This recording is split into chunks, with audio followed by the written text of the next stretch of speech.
Hello. Haven't done one of these for a couple of days, but I have been shipping. Um, Today, it's kind of an odd day. I've got something important to say. I'll get to it in just a minute.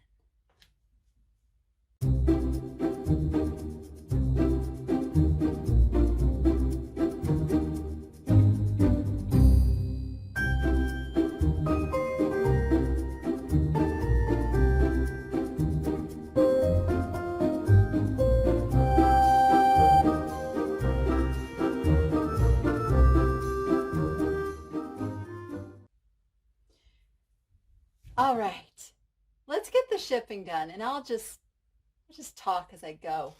Um, Today, as I film this, it is Saturday, May 2nd, 2020. It's the first Saturday in May, and historically, this is the day that the Kentucky Derby is run. Now, why does that matter to me? Well, some of you who have known me a while know that I used to raise and train thoroughbred racehorses. I got into it because I wanted to change the way it was done. I don't know, I guess that's how my brain always works, is figuring out how something can just be done better. You've seen some pretty catastrophic injuries happen. The industry's pretty dirty. The industry is one that most people don't understand. It is a political world. It is all about the money and greed. And yeah, there's a lot of bad stuff. But I got to work with a man named Tom Ivers. He wrote several books. One of his most famous was called The Fit Racehorse. It is one of the absolute highlights of my life, getting to work with this man. And I'll continue that story after, you see, I just sold this little doll, Bubble Raptor. I'm going to put it in a bubble mailer, but I'm going to give her a little extra cardboard behind there so that, yeah, I'm going to cheat, and I'm going to use the priority flap. They shouldn't ding me for that. They're not going to open this up and look at it. All right, so that just keeps her from getting bent and folded. Anyway, so back to Tom Ivers. So if you look up the Fit Racehorse, he has some pretty awesome ideas about the fitness of racehorses and them being athletes, and we're not training them correctly. And I actually got to send some of my young horses to work with him. It's an experience that I will never, ever forget. So it didn't work out so well for me to change the world of racehorsing, but I got to experience raising and being around the track and all of that for many years. So the Kentucky Derby is really near and dear to my heart. I know what goes into the selecting the mare and the stallion and hoping for a baby that's going to be worth it, after 11 months of gestation time, and then another 6 months to a year to even see if they're going to have straight legs. It's really, it is a very long-term commitment. Yeah, we'll put it that way.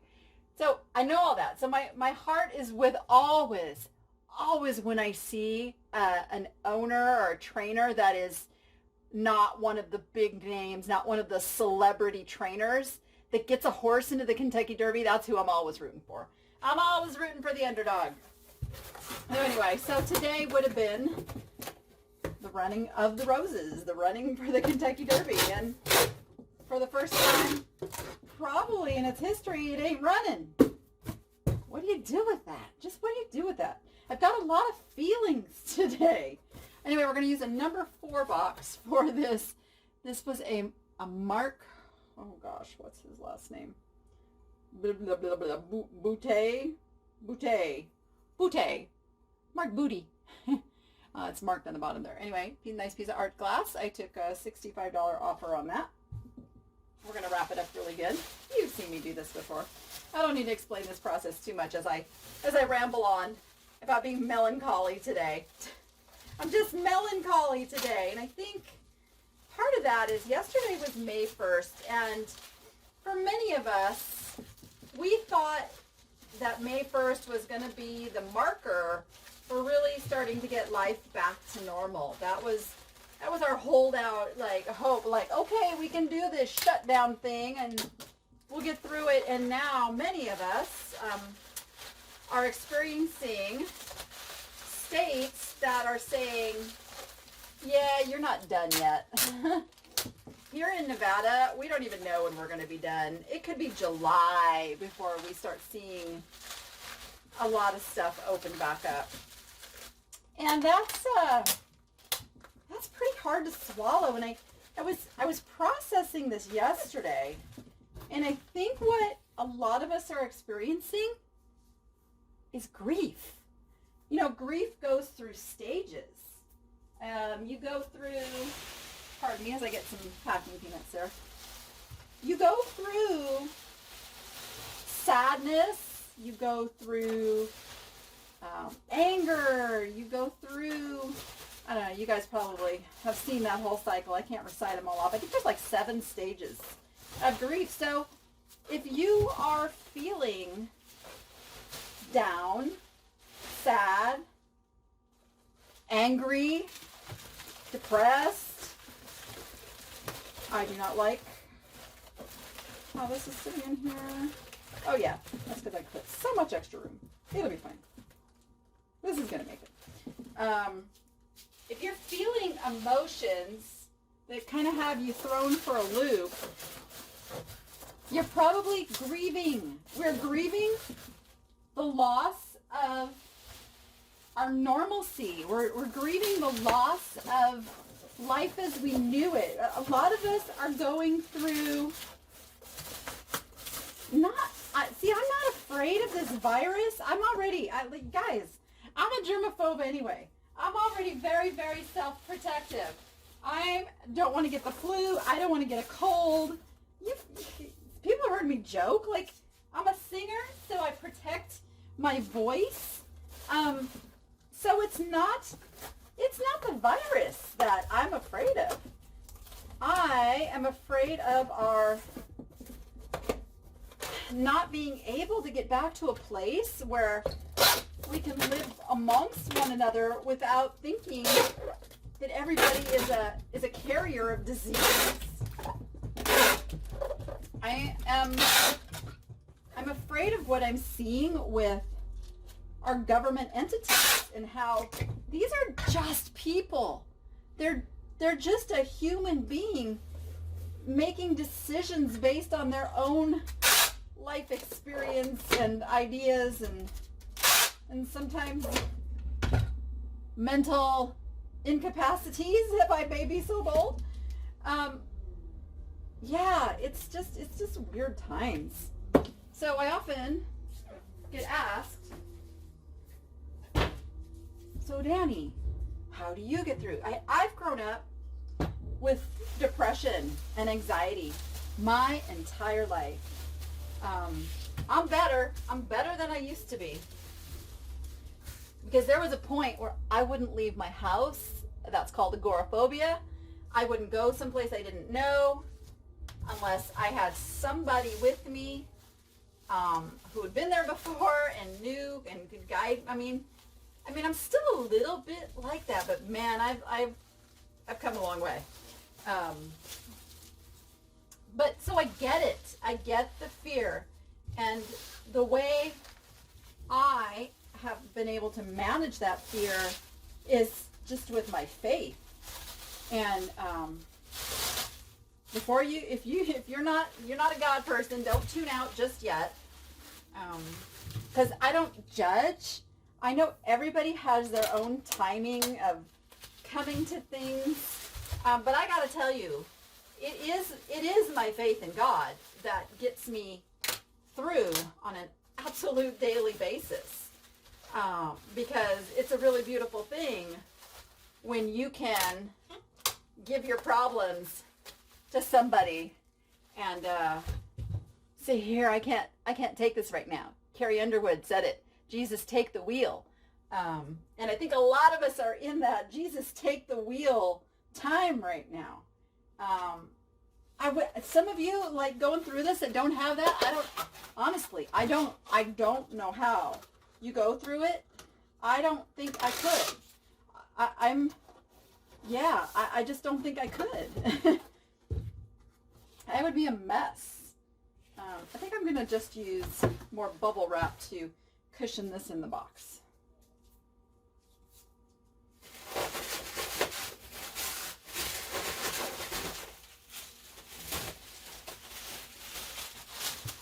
So I know today's kind of a weird day, but I'm kind of in a weird mode. I'm just in a weird mode. I can't help it. Life is weird right now, and you know, we've got people they just want to fight, and they just want to express their feelings, and they want somebody to care. Like Facebook. Oh my goodness, Facebook, you guys. Is that too short? I'm gonna have to put two of these together. It's okay. I wanted the padding on the end, so I'm just going to put two of these boxes together. I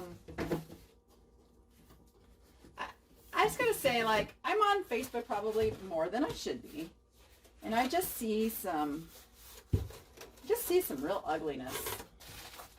And it's, you know, it isn't like one side or another. Like, everybody is starting to crack at the seams and say things they probably wouldn't say to somebody in real life, and I'm not sure I can Frankenbox and talk at the same time.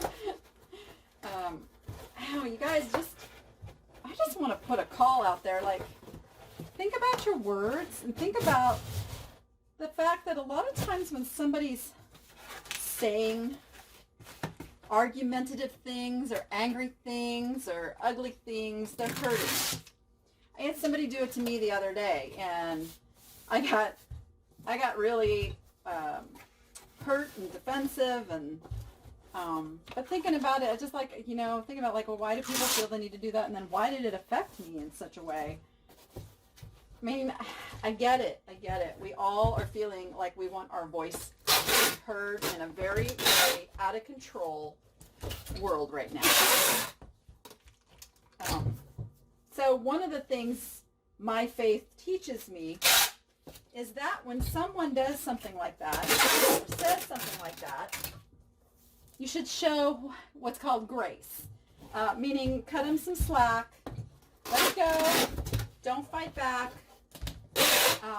and pray for them, because they're probably going through something that's causing them to be not such a nice person. And so if everybody could just kind of remember that, gosh, we would be a much more loving society. And I probably made this a little heavier than I wanted to, but it's very protected. I got all my ends. Oops, I got one more end I gotta take care of here. So I hope I didn't, like, totally make everybody, like, tune out on this video. I've had this on my mind. I saw a friend of mine this morning, not suicidal, but so sad and lonely that they were just wishing that it was their time. This should be a beautiful life. There is so much. I mean, I'm going to tell you something. This might help you. Let me change my camera here. Now you don't have to bend over so far. Each day, when you open your eyes, have a notebook by the side of your bed or a journal, and just wake up and write 3 things that you are grateful for. Start your day in this mindset of recognizing what you have, so that as the day of things building that you don't have goes on, you can reflect back and go, oh, I have this, I have this, I have this. I am in a house that I'm okay being stuck in. Whereas I just moved in February, and had I been in that old house, oh Lord have mercy, I would be a miserable person because I did not like that house. There was no backyard. There was nothing. I'm pretty blessed to be in an amazing house, in an amazing neighborhood, with neighbors who have already come to my help, and I've only been here since February. I have two amazing children who, yeah, you know, they're teenagers. They have their moments, but they're amazing. I have my animals. And I'm just saying all this stuff so like maybe it'll trigger like you can reflect. And it doesn't have to be big things. It doesn't have to be like, you know, amazing things. It just has to be things that you recognize that you have that somebody else probably doesn't. Anyway, I'm rambling now. I don't know why I'm rambling now. So I told you last time that I was going to hang the thermometer in here, which I did, and you can see we're just popping over 80 degrees already in the garage. And I also I thought, hey, I got to spend a lot of time out here. I should hang something I like. And this painting was done by a dear neighbor. It's a watercolor. And it was done by my next door neighbor whose name was Trixie. It was Trixie and Joe lived next door. And these are actually my goats that I raised. I raised Nubian goats. I showed them. These were my Great Pyrenees that lived with the goats. And then one naughty little Corgi Jack Russell puppy named Slinky. But yeah, you know, this doesn't really fit my house decor. So I thought, I'll bring it out to my garage and I can enjoy it every single day. And also remember this great life that I have gotten to experience and will continue to get to experience new things. So leave me some comments below. Let me know what you're going through. Let me know if you believe in prayer. Let me know if I can pray for you. Happy to add you to my prayer list. And with that, go be profitable and make it fun. See you next time.